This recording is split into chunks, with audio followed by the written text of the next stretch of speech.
At nearly 12,500 feet below the surface, darkness is absolute. The Titanic does not appear all at once, it emerges in fragments, revealed only when light reaches it. Among tons of collapsed steel, there are signs of a space that remains surprisingly organized, even after more than a century. Archaeologists believe this place holds clear evidence of a decision made in silence. Before we descend to this specific cabin, follow the investigation by liking the video and subscribing to the channel to witness every stage of this scientific exploration.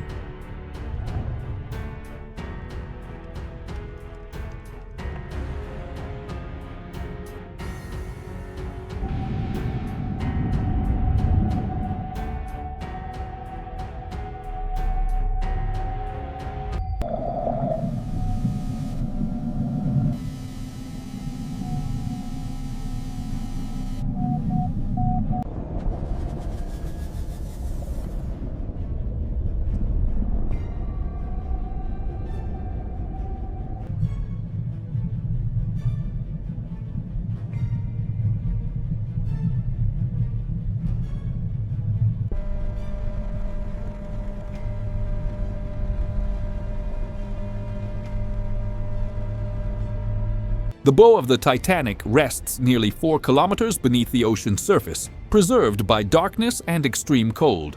Evidence suggests this section reached the seabed with relative integrity before the rest of the ship dispersed. Rivets, railings, and steel plates remain clearly aligned, allowing archaeologists to confirm the structure's identity. The scale is overwhelming. Even after more than a century, the hull still dominates the surrounding environment.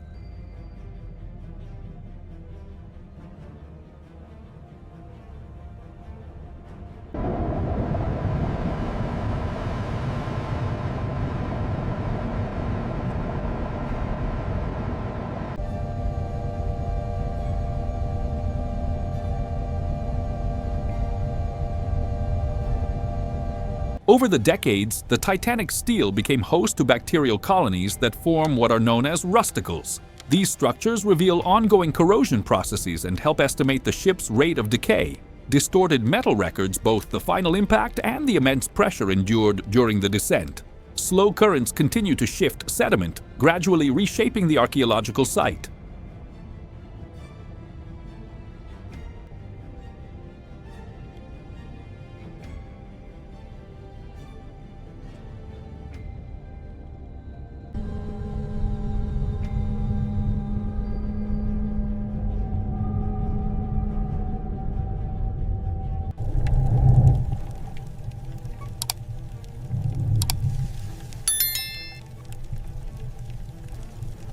With time, the Titanic ceased to be just a shipwreck and became an artificial reef.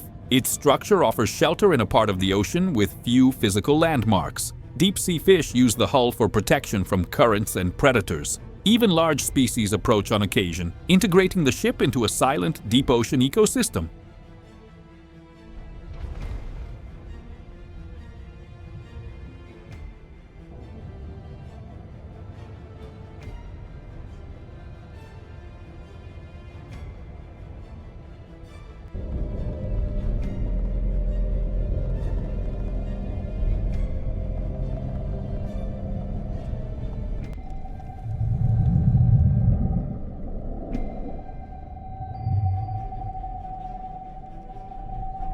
Structural evidence indicates this area marks the beginning of the ship's breakup. Torn steel plates and displaced frameworks reveal extreme forces at work during the descent. Open fractures expose the interior of the hull to the marine environment. For archaeologists, these damages help reconstruct the physical sequence of Titanic's destruction.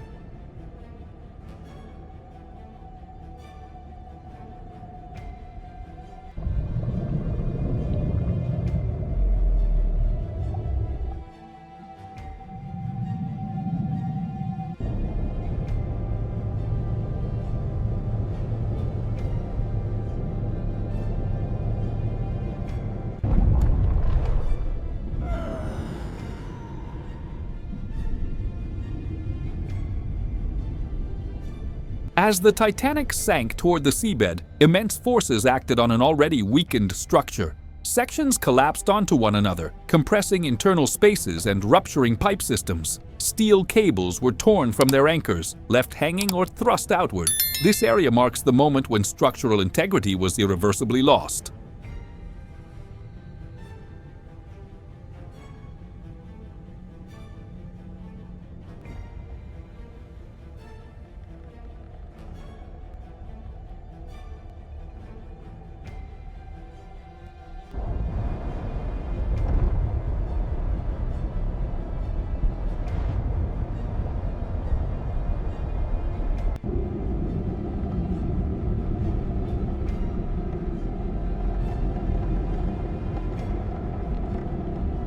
After the breakup, objects from inside the ship scattered across a vast area of the ocean floor. The debris field contains thousands of items, many preserved by cold and darkness. Dishes, wood fragments, and luggage appear isolated, stripped of their original context. Each object marks a point where the ship came apart.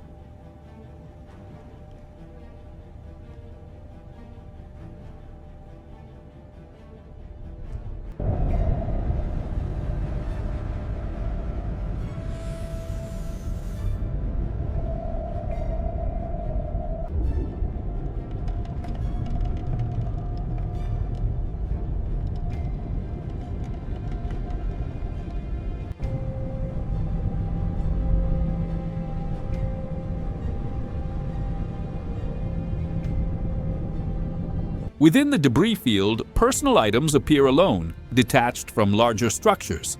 They do not mark original locations, but the moment of dispersal during the breakup. Shoes, brushes, and everyday accessories retain unmistakably human proportions. For archaeologists, they serve as silent markers of individual presence on board.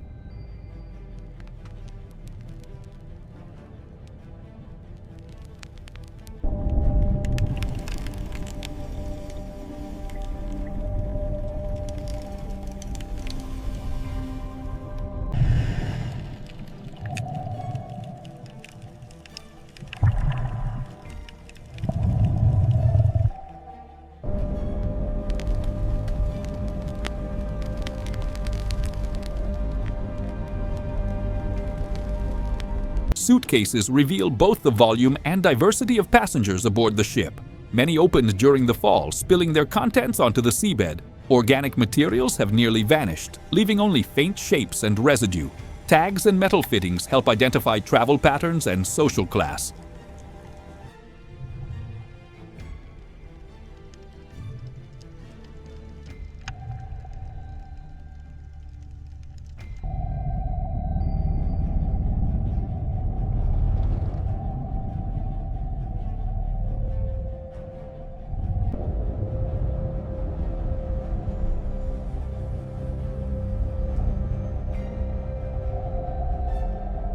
Among the wreckage, luxury items help identify areas linked to first-class spaces. Porcelain marked with the White Star Line seal points to refined dining and service areas. Cutlery and decorative metals endured longer than fabric and wood. Even deformed, these objects reveal the stark contrast between comfort aboard and the extreme environment where they now rest.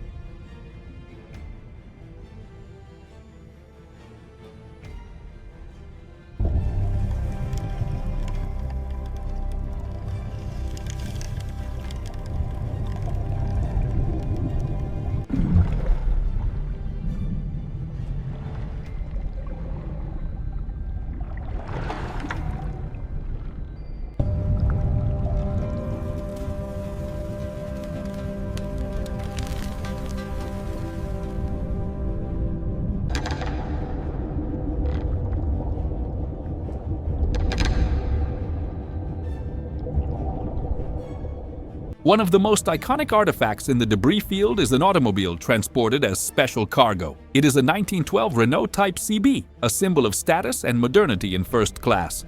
Even after more than a century, key components remain recognizable, allowing definitive identification.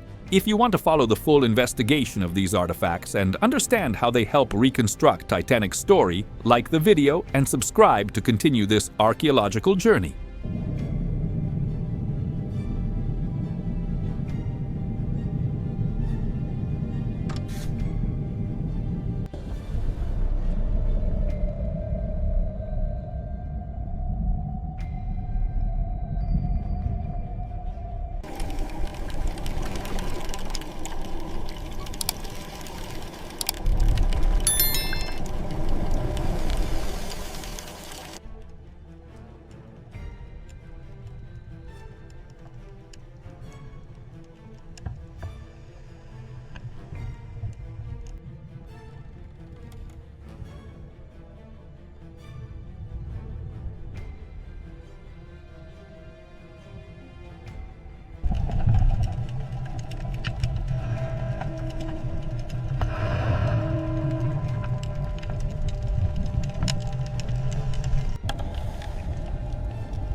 As the route turns back toward the main wreck, larger fragments of the superstructure appear. Door frames and decorative elements signal former interior spaces, now exposed to the sea. These components help map Titanic's original layout, reconnecting scattered debris to the ship's body. Architectural remains mark the transition from loose objects to structured spaces.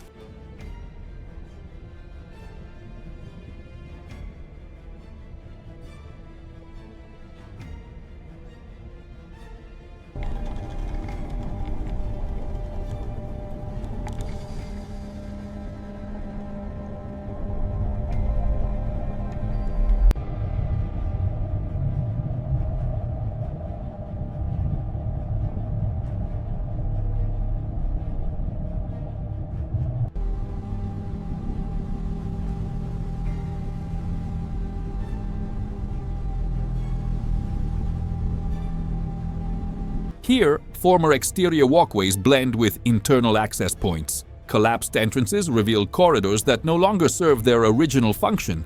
Hanging cables and tilted passageways show structural displacement during the descent. For the team, these spaces act as thresholds between the outside of the ship and its interior.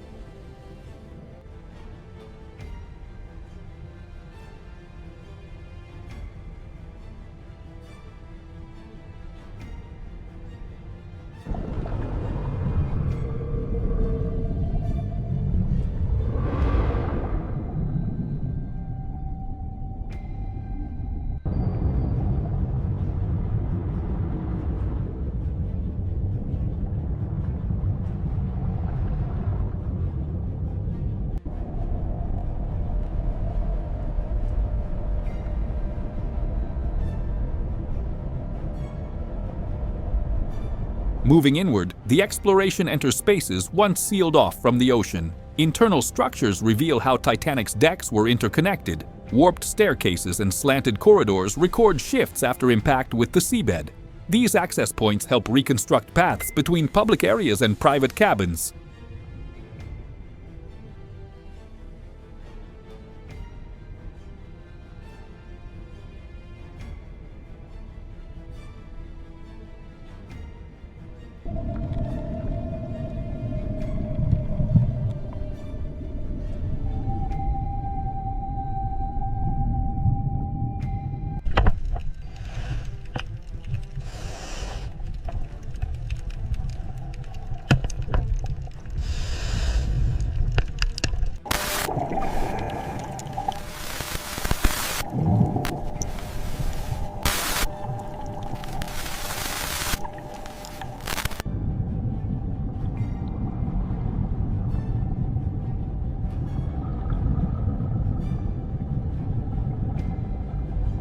First-class corridors stand apart for their refined finishes and attention to detail. Brass elements, once polished, now show advanced corrosion.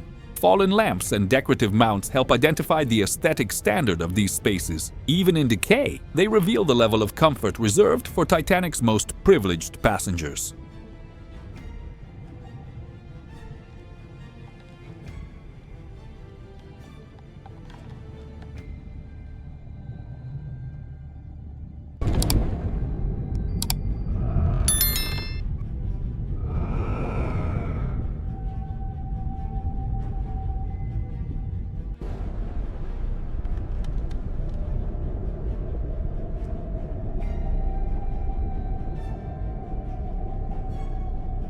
Adjacent cabins help contextualize daily life in first class. Metal bed frames and fixed furniture remain in place, while smaller items were displaced by water and collapse. Open drawers suggest belongings removed or scattered during evacuation. These rooms show clear signs of hurried abandonment, contrasting with more preserved spaces ahead.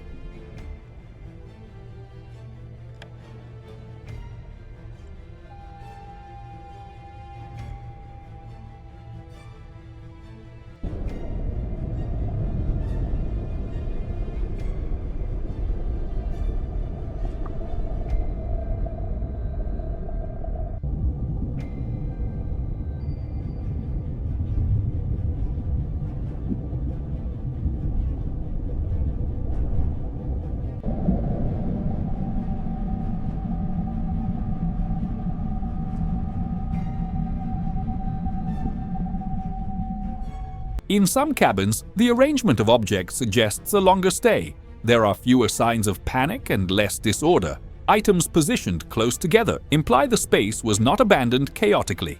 For researchers, this relative order raises questions about decisions made before the end.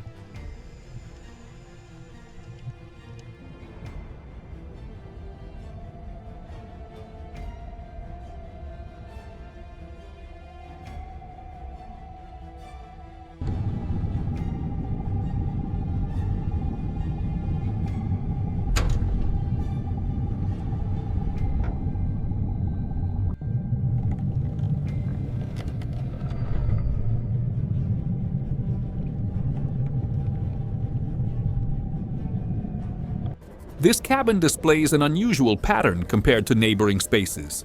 Objects remain organized with no clear evidence of hurried departure. The layout suggests deliberate presence, even as evacuation unfolded elsewhere. For researchers, this level of order points to a conscious decision made here.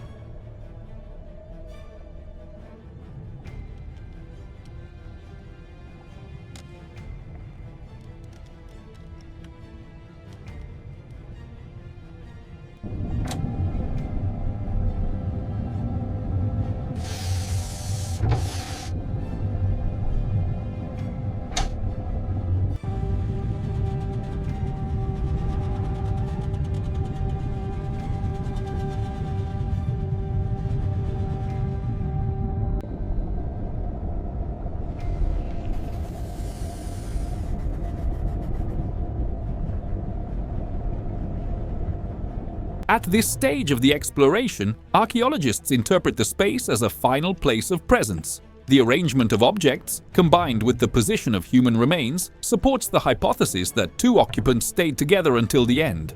What appears here is not motion, but stillness preserved by time. The scene represents an interpretive reconstruction based on observed material context.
In this space, there are no signs of escape attempts. The placement of objects suggests a conscious decision to remain until the end. Material evidence points to two individuals who chose to stay together. For researchers, this cabin records a human choice not through words, but through what was left behind.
After human presence ended, the ship responded only to natural forces. Internal structures gradually yielded to pressure and corrosion. Sediment shifted over decades, sealing spaces once accessible. What remains today reflects the ongoing interaction between metal, water, and time.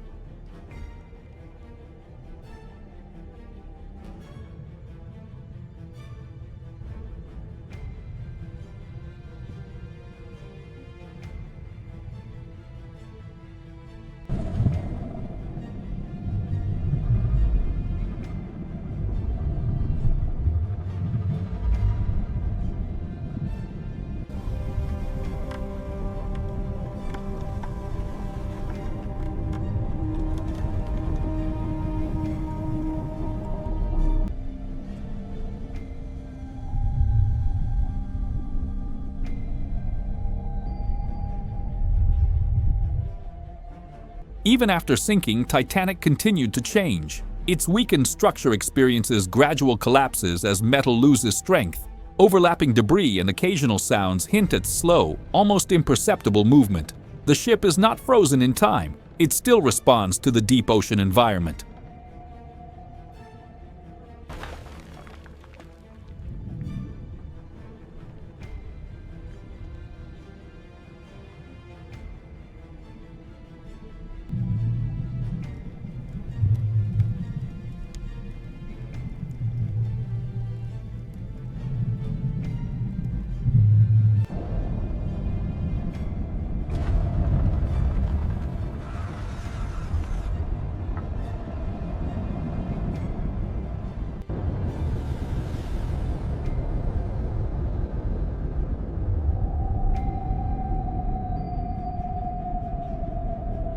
With exploration complete, the submersible begins its retreat.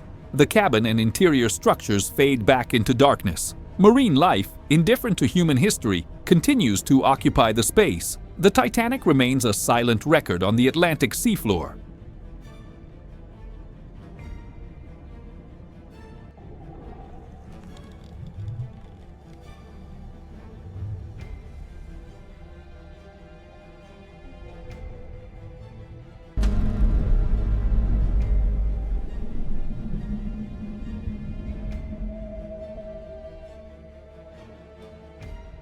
Over the decades, Titanic has come to exist on a timescale far beyond human life. Bacterial colonies transform steel into rusticles. Slow currents constantly redistribute sediment and particles. The ship gradually merges with the natural processes of the deep ocean.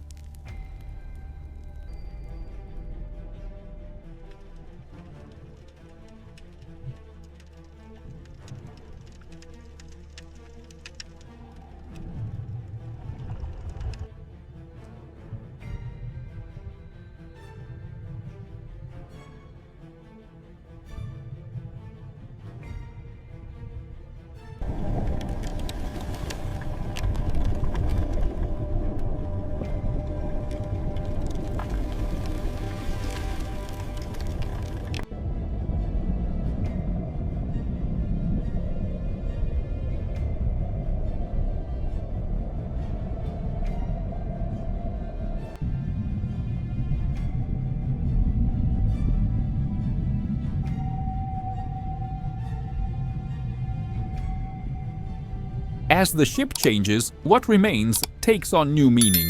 Isolated objects become material records of a historic event. Prolonged silence preserves information only careful observation can reveal. For science, Titanic remains an archaeological site in constant transformation.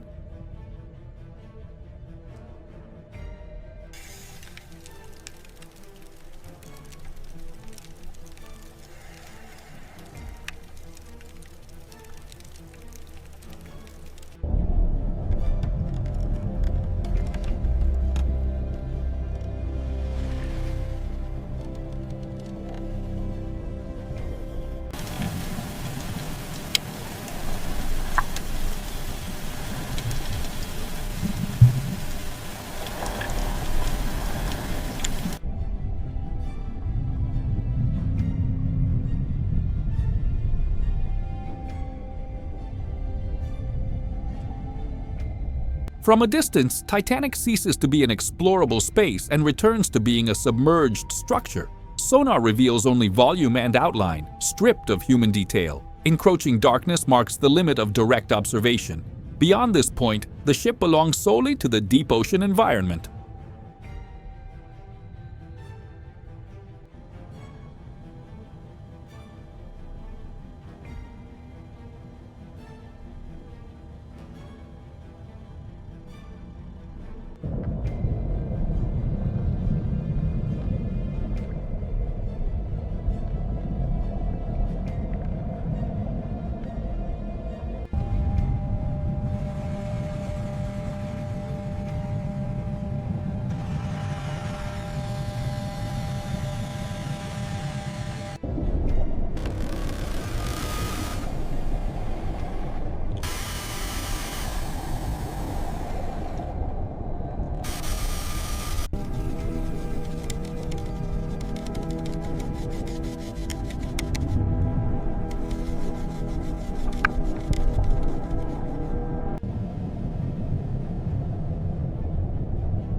On the floor of the Atlantic, what remains of the Titanic no longer belongs to everyday human history. Objects motionless in the sediment record decisions, paths, and absences that can never be fully reconstructed. In time, even these traces will vanish, absorbed into the natural processes of the deep ocean.